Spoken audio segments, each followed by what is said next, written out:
बरकत जो कि हमारी जिंदगियों में नहीं है, बीमारियां हैं, परेशानियां हैं और हमारी जिंदगी में बहुत से सारे दुख हैं, बहुत सारी बीमारियां हैं, लेकिन बरकत हम चाहते हैं। हम चर्च में किस लिए आए हैं? बरकत लेने के लिए। और जब यहाँ से जाते हैं, यहाँ तक तो बरकत रहती है, लेकिन जब हम घर में जाते हैं, घर की फिक्रों में खो जाते हैं। और बरकत क्या होती है? बरकत यहाँ की यहाँ रह जाती है। जब आपकी जिंदगी से बरकत जारी होगी तो क्या होगा? आपकी जिंदगी में बीमारी नहीं रहेगी, दुख नहीं रहेगा, गरीबी नहीं रहेगी, कर्जा नहीं रहेगा। हम देखेंगे खुदा के कलाम में से गिनती की किताब है, गिनती की किताब और उसका 6 बाब और उसकी 24 और 26 आयत देखेंगे। लिखा है खुदा के कलाम में, गिनती की किताब उसका 6 बाब और उसकी 24 और 25 आयत और 26 आयत। खुदावंद तुझको बरकत दे और महफूज रखे, और खुदावंद तुझे बरकत दे और महफूज रखे।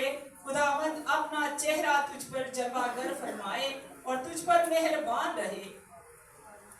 खुदावंद अपना चेहरा तेरी तरफ तवज्जो करे और तुझे सलामती बख्शे। इसी तरह वो मेरे नाम को हमेशा, चलो ये छोड़ देते हैं, हम ऊपर बरकत वाली पढ़ते हैं, ठीक है? अच्छा 20 छोड़ देते हैं, 25 और 24 और 25 देखते हैं। यहाँ पर लिखा है खुदावंद तुझे बरकत दे और तुझे मजबूत करे, महफूज रखे हर बला से, हर दुख से महफूज रखे। यहाँ पर खुदा ने कहा है कि खुदा क्या करे? तुझे जी बरकत दे। मूसा को खुदा और हारून को बता रहा है कि बनी इस्राइल से तू कहना और इस तरह दुआ देना कि खुदा तुझे बरकत दे और महफूज रखे और अपना चेहरा तुझ पर जलवागर फरमाए और मेहरबान रहे। वो जान कौन है? जिस पर खुदा मेहरबान है और अपना चेहरा दिखाता है। और लिखा है कि खुदावंद अपना चेहरा तेरी तरफ तवज्जो करे। यानी कि अगर देखे ना, बिशप साहब ने अपने आप से बात की और आपकी तरफ तवज्जो हुए और आपने अपनी सारी तवज्जो बिशप साहब की तरफ की, तो तब बात उन्होंने जो बयान किया आपने सुनी। इसी तरह खुदावंद कह रहा है कि उन्हें कहना कि खुदावंद का चेहरा तेरी तरफ तवज्जो हो और तुम देखो खुदावंद के चेहरे को और वो तुझे क्या करेगा? सलामती बख्शेगा। सलामती का मतलब है कि बॉडी में बीमारी नहीं रहती। सलामती वो है जिसकी बॉडी में बीमारी नहीं है, वो सलामती है उसकी, और खुदावंद बख्शेगा। और लिखा है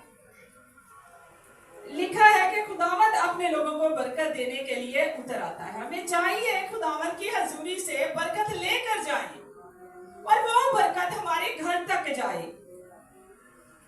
और खुदावंद के कलाम में हम देखेंगे यूहन्ना की अंजील उसका 3 बाब, यूहन्ना की अंजील उसका 3 बाब और 17 आयत को देखेंगे। यूहन्ना ने जवाब में कहा, इंसान कुछ नहीं पा सकता जब तक उसको आसमान से ना दिया जाए। इंसान कुछ नहीं पा सकता जब तक उसे आसमान से ना मिले। चाहे आप लंबी लंबी दुआएं करें, रोजे रखें, हदिये दें, चंदे दें, लेकिन जब तक पतरस रसूल कहते हैं आसमान से नहीं पा सकते, अगर आसमान से कुछ नहीं आता तो हम नहीं पा सकते। अक्सर मेरी फैमिली में मेरे बहन भाई नाराज हो जाते हैं ना, तो मैं झगड़ा नहीं करती, मैं खामोश रहती हूँ। वो जो मर्जी करे मैं खामोश रहती हूँ।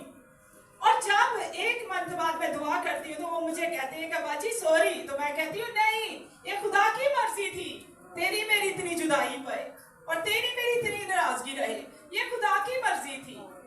मैं कौन हूँ तुझे माफ करने वाली? माफ करने वाला खुदा है। इसीलिए लिखा है कि यूहन्ना रसूल कहते हैं कि कुछ नहीं पा सकते जब तक आसमान से नहीं आता।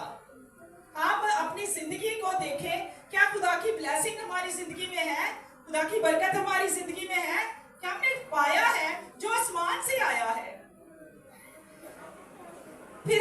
देखेंगे इस्तिश्ना 8 बाब,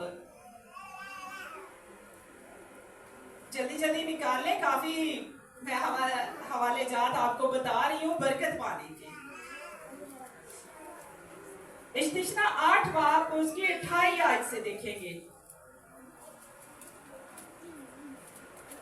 28 आयत से देखेंगे इस्तिश्ना 8 बाब की। बल्कि तू खुदावंद अपने खुदा को याद रखना, क्योंकि वही तुझको दौलत हासिल करने की कुव्वत और इसलिए देता है कि अपने उस अहद को जिस की कसम उसने तेरे बाप दादा से खाई थी कायम रखे, जैसे आज के दिन है।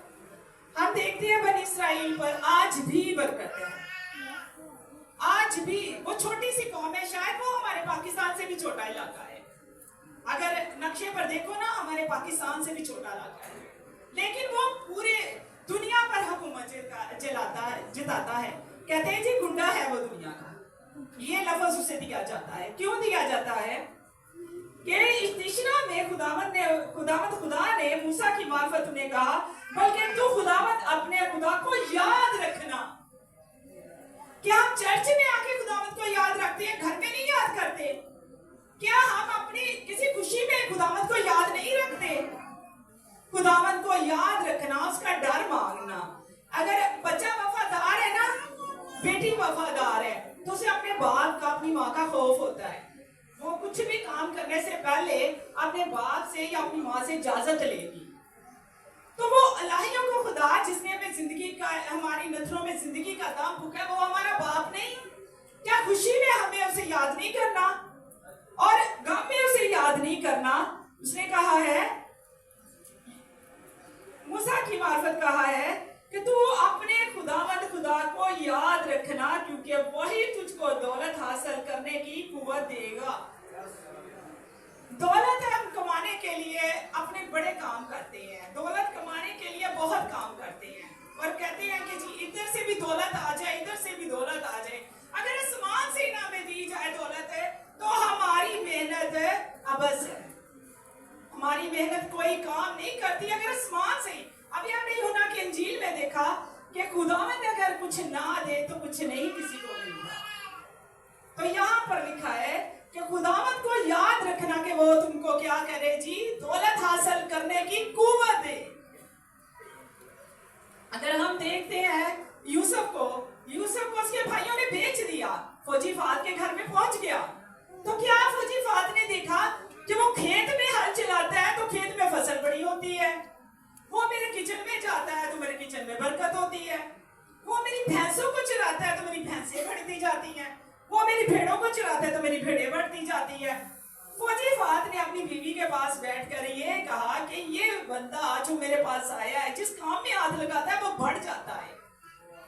ये बड़ी बात है कि हमारे मसीही अगर किसी मुस्लिम फैक्ट्री में काम करते हैं, किसी महकमे में काम करते हैं, तो खुदा उन्हें बड़ी इज्जत देता है, बशर्ते कि वो ईमानदारी से चले। तो ईमानदारी से चले तो खुदावंद उसे क्या करता है, बुलंद कर देता है।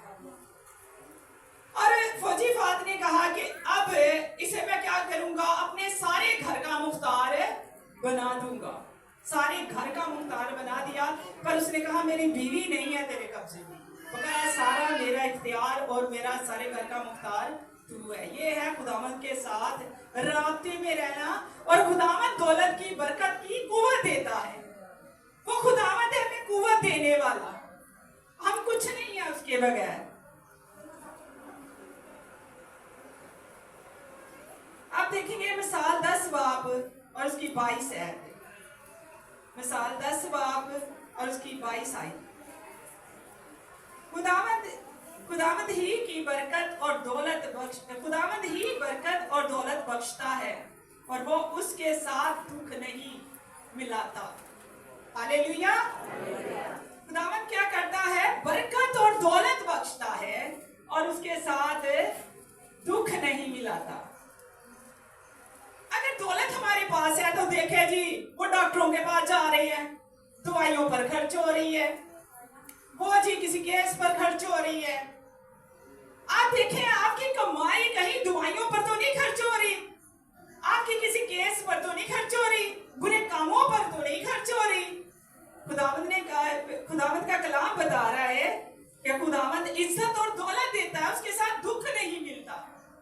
लेकिन हमारी जिंदगी में दुख है। अभी प्रे खत्म होगी, कलीसिया काफी आएगी बिशप साहब से दुआ कराने। क्यों आएंगी? क्योंकि जिस्म में बीमारी है या घर में परेशानी है। क्यों आएगी? इसलिए। पर यहाँ पर लिखा है कि अगर खुदा बरकत देता है तो उसके साथ बरकत देता है, दौलत देता है, उसके साथ कोई बुराई नहीं आती, कुछ नहीं जिंदगी में होता। हम खुदा के कलाम को सुनते ही नहीं। एक कान से खुदा ने हमें 2 कान दिए, एक कान से सुनते हैं, दूसरे कान से हम निकाल देते हैं। हम खुदा के कलाम को अपने दिल पर नहीं बिठाते। जब दिल पर बिठाएंगे तभी खुदा की बरकत हमारी जिंदगी में जारी होगी। खुदावन देखिए इन आयतों में हर तरफ से अपने साथ जोड़ना चाहता है, हमें अपने साथ रखना चाहता है कि मेरा बंदा, मेरी बंदी, मेरा बेटा, मेरी बेटी मेरे साथ रहे। खुदावन कहता है कि मैं खुदावन ही ने कहा, यानी कि खुदावन ही कह रहा है मिसाल की किताब में कि मैं बरकत और दौलत बख्शता हूं और उसके साथ दुख नहीं देता। अगर आप अपनी कमाई महीने की लाती हैं, उसके साथ देखेंगे अगर दुख निकल रहा है, बीमारियों पर पैसे लग रहे हैं, दवाइयां डॉक्टरों पर लग रहे हैं, तो ये खुदा की बरकत और उसकी कुव्वत आपके साथ नहीं है। ये आपके साथ बिल्कुल कतई नहीं है। हम देखेंगे फिलिप्पियों 4 बाब और उसकी 9 आयत। फिलिप्पियों 4 बाब और उसकी 19 आयत। मेरे खुदा अपनी दौलत के मुताबिक जलाल से मसीह यीशु में तुम्हारी हर तरह से इख्तियाज रफा करे। इख्तियाज रफा करे। क्या इसका क्या मतलब है? कि खुदावंद अपनी दौलत के मुताबिक जलाल से यीशु मसीह में तुम्हारी हर तरह की बीमारी, कमजोरी, परेशानी, दुख, बीमारी दूर करे, रफा करे, यानी कि दूर करे। जब खुदा की बरकत आती है तो हमारी जिंदगी से हर तरह की नाजास्ती, जो भी हमारी जिंदगी में खराबी है, वो चली जाती है। हमारे लोग यहाँ पर जितने भाई बैठे हैं, आज का कलाम अगर इनकी जिंदगी में आ गया, जितनी बहनें बैठी हैं आज इनकी जिंदगी में ये कलाम आ गया, ये खुदा की तरफ रजू ले गए, अपनी तरफ खुदा की तरफ हो गए, तो इनकी बॉडी से बीमारियां, दुख और इनके हाथ की कमाई में बरकत आई, जैसे खुदा अपने लोगों से वादा करता है। अब देखें कि दूसरा करंथियों उसके 9 बाब की 8 आयत। दूसरा करंथियों 9 बाब की 8 आयत।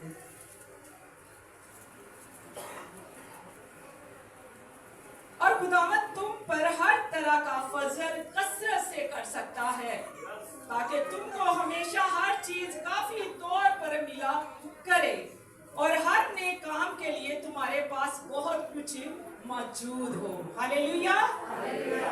यहाँ पर दूसरा करंथियों 9 बाब की 8 आयत में खुदावंद कह रहा है पौलुस रसूल की तरफ से कि खुदावंद तुमको हर तरह का फजल की कसरत कर सकता है। हर तरह के फजल की कसरत कर सकता है। कौन कर सकता है? खुदावंद। खुदावंद कर सकता है, ना कि साडे हाथ दी कमाई ते ना साडे घर दे विच बड़ा सारा आटा ते ना साडे हथिया ते ना साडे चंदे। कौन कर सकता है? खुदा कर सकता है। हर तरह का फजल और काफी ज्यादा सारी चीजें। आज हम किन किन चीजों के मोहताज है? हम आज बड़ी चीजों के मोहताज है। हम कहते हैं कि ये चीज हमें मिलनी चाहिए, वो मिलनी चाहिए, लेकिन क्या खुदावंद कहता है कि हमेशा हर तरह से काफी तौर पर मिला करे, काफी तौर पर मिला करे और तुम हर नेक काम में मशहूर रहो। भाई हदिया देने में तो हमारी मुट्ठी ऐसे ना बंद हो जाती है। बेशक आप लोग देने के बहुत अच्छे देते हैं हदिया, मैं आप लोगों को नहीं बता रही, लेकिन अक्सर लोग अपने बच्चे तो उनके घर में 300 खा जाएंगे, 400 खा जाएंगे, कईयों के 500 खा जाएंगे, लेकिन खुदा के थाली में डालना सिर्फ 10 रुपए है या 20 रुपए है। आप जब हफ्ते की रात को अपनी बाइबल में वो हदिया रख देंगी ना, रख देंगे ना कि हफ्ते वाले दिन मैंने सबसे अच्छा नोट और अपने बच्चों की जो मेरे बच्चे इस्तेमाल करते हैं उससे ज्यादा थैली में डालना है, तो देखना आपकी बरकत, खुदा आपकी नेचर को देखता है, काफी तौर पर वो आपको देगा, ताकि आप क्या करें जी, नेक कामों में मशहूर रहें, नेक कामों में आप बने रहें। जब आपने ये किया कि हमने अपने बच्चों को तो बड़ा कुछ खिलाया, लेकिन क्या किया, अपने खुदा को जो जिसके दम है हमारे नथनों में, अगर आज वो हमारे नथनों से दम खींच ले तो हम मुर्दा बन जाते हैं। मैं आपको पहले भी बता चुकी हूँ कि मेरी माँ मसीही थी, मेरा बाप मसीही नहीं था, लेकिन हमें इजाजत होती थी कि हफ्ते के दिन सारे कपड़े रेडी किए जाए, अपना अपना हदिया अपनी अपनी बाइबल में रखा जाए कि खुदा के पास कोई गंदा न उठना चाहिए, और अपनी जो तुम लोग खर्च करती हो ना अपने खर्चे से, उससे ज्यादा खुदा के आगे रखा जाए। इसी तरह मैंने अपने बच्चों को सिखाया है। इसी तरह जब मेरे बच्चों की शादी होगी तो वो अपने बच्चों को सिखाएंगे, क्योंकि आपके बच्चों ने आपके घर से सीखना है कि हमने, खुदा ने हमें मजबूत और काफी तौर पर कैसे देना है, काफी तौर पर हमें खुदावंद देगा। सैमुएल 2 बाब, पहला सैमुएल 2 बाब उसकी 7 आयत को देखेंगे। पहला सैमुएल 2 बाब और उसकी 7 आयत, खुदावंद मस्कीन को देता है और दौलतमंद बना देता है, वही पुष्ट करता है और सरफरोजी भी करता है। अब देखें मस्कीन, क्या हम मस्कीन हैं? कोई हमें मस्कीन कहे ना तो गुस्सा आएगा, लेकिन मस्कीन खुदा को पसंद है। सिंपल सा सादा सा इंसान खुदा को पसंद है, और खुदा तुमको और मुझको क्या करेगा? मस्कीन बना देगा और दौलतमंद बना देगा। भैया हम दौलतमंद बनना चाहते हैं ना, सबसे ज्यादा अभी मेरे को दौलत हो, मैं चाहती हैं, आप भी चाहते हैं, तो फिर यीशु का पल्ला पकड़े ना। सबसे ज्यादा दौलतमंद वो होता है जो खुदावंद जिसे मस्कीन कर देता है। मैंने जब मेरा बेटा पैदा हुआ तो मैंने कहा खुदावंद, मैं भाज थी, मैंने कहा कि खुदा मुझे बेटा या बेटी दे, बेटी या बेटा दे, जो पहले बच्चा देगा मैं उसकी कमाई नहीं जिंदगी भर खाऊंगी। मैंने ये खुदा से एग्री किया। लोग बच्चों की कमाई खाते हैं, मैंने ये एग्री किया कि मैं अपने बेटे की कमाई नहीं खाऊंगी। मेरा बेटा 24 साल का हो गया है, मैं उसकी कमाई नहीं खाती, उसके पैसे मैं रख देती हूँ। जब उसकी तनख्वाह आती है मैं उसकी तनख्वाह, उसके बाप ने मांगने हैं पैसे तो मुझसे दे देती हूँ उसकी तनख्वाह से, बहन को वो खुद दे देता है, लेकिन क्या मैं नहीं उसमें से कुछ भी खाती। वो उसको जरूरत पड़ती है मैं उसे दे ही जाती हूँ, रख लेती हूँ, उसे दे ही जाती हूँ। लेकिन खुदा ने मुझे दौलतमंद फिर भी बनाया हुआ है। मेरा हस्बैंड कमाता है, मैं मौजों से इस्तेमाल करती हूँ। हालेलुया। और मेरी बेटी भी और मैं दौलतमंद हूँ, क्योंकि उसने मुझे दौलतमंद शौहर दिया हुआ है। शुक्र है खुदावंद का कि अगर आप खुदावंद से दिल लगाएंगी, मस्कीन बनेंगे तो खुदावंद क्या करेगा? आपको सरफराज कर देगा, सरफराज करेगा। जब खुदावंद आपको सरफराज करेगा तो कोई भी ताकत आपको गिरा नहीं सकती। हम देखेंगे मिसाल 3 बाब और उसकी 5 आयत और 6 देखेंगे। मिसाल 3 बाब और उसकी 3 बाब की 5 और 6 आयत। सारे दिल से खुदावंद पर तवक्कल कर और अपने फहम पर तकवीरा ना कर। सारे दिल से क्या कर? खुदावंद पर तवक्कल कर। सो भी तो खुदावंद पर तवक्कल कर, जाग भी तो खुदावंद पर तवक्कल कर और अपने फहम पर तकिया ना लगा। आज अगर थोड़ी सी हमें अकल आ जाती है ना तो भी हम बड़े बन जाते हैं। भी साढ़े वर्गा अकलमंद कोई नहीं, पर खुदावंद क्या कहता है कि अपने फहम पर अपनी नजर ना लगा, फहम पर ना अपने कान लगा, बल्कि क्या कर, अपने सारे दिल से खुदावंद पर तवक्कल कर। अगर आप सारे दिल से खुदावंद पर तवक्कल करते हैं तो मुबारक है, क्योंकि लिखा है अगली आयत में, 6 आयत में, कि अपनी सब राहों में उसको पहचान और वो तेरी रहनुमाई करेगा। हालेलुया। जब हमारा खुदा हमारी रहनुमाई करेगा, जब वो हमारे आगे पीछे हमें घेरे रखेगा, तो फिर हम कैसे बाबरकत होंगे।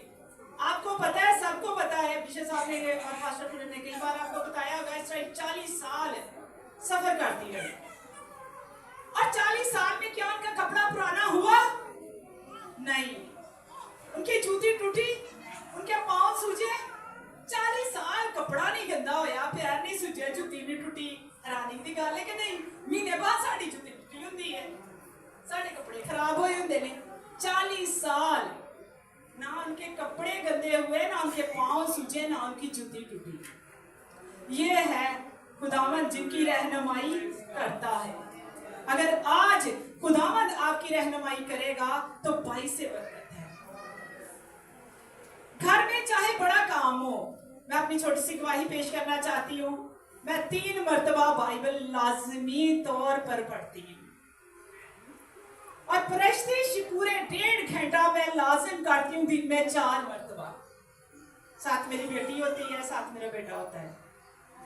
मैं ये नहीं देखती मेहमान आए हैं। शायद आप लोगों में पास्टर जी और पास्टर पुरम ने और कुछ लोगों ने देखा, मेरा घर 2 पोर्शनों में है।